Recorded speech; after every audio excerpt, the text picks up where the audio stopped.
అందరికీ నమస్కారం. Welcome to Prajakshetram.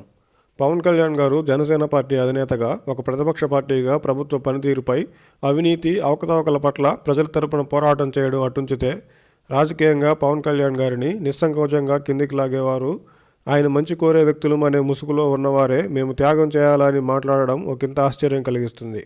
Pavan Kalyan గారికి జనసేన పార్టీకి మేలు చేయకపోగా అవకాశం దొరికినప్పుడల్లా ఇరుకును పెట్టే ప్రయత్నం చేయడం వారికే చెల్లింది.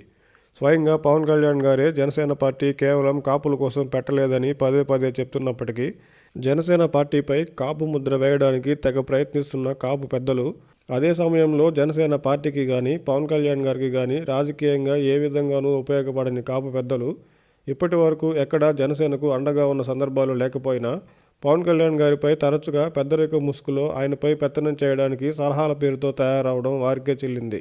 ప్రజారాజ్యం పార్టీ నేపథ్యంలో పాలకొల్లులో చిరంజీవి గారి ఓటమి చరిత్ర అలా ఉండగానే, పవన్ కళ్యాణ్ గారు 2 చోట్ల పోటీ చేసినా ఓడిపోయిన చరిత్ర మరొక ముందే కాపు పెద్దలు ఎప్పుడు, ఎక్కడ, ఏ విధంగా అటు చిరంజీవి గారికి కానీ ఇప్పుడు పవన్ కళ్యాణ్ గారికి కానీ రాజకీయంగా చెప్పుకోదగ్గ స్థాయిలో సహకరించిన దాఖలాలు లేవనే చెప్పాలి.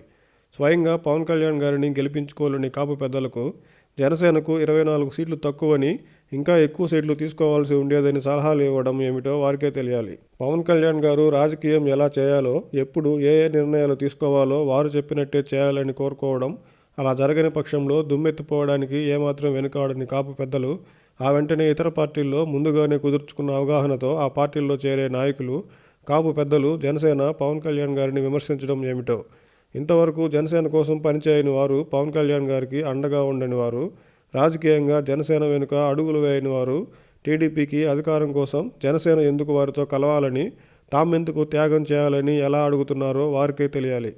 అయితే ప్రస్తుతం కాపు పెద్దల ఆలోచన ఎలా ఉన్నా, జనసేనను ఉపయోగించుకుని తమ రాజకీయ భవిష్యత్తును నిర్మించుకోవాలని ఆశపడుతున్న కాపు నేతలు ఎటువైపు ఉన్నప్పటికీ, కాపు యువత, కాపు ప్రజలు జనసేనకు పెద్ద ఎత్తున మద్దతు ఇవ్వడానికి సిద్ధంగా ఉన్నారని జనసేన నాయకులు ఆశాభావం వ్యక్తం చేస్తున్నారు.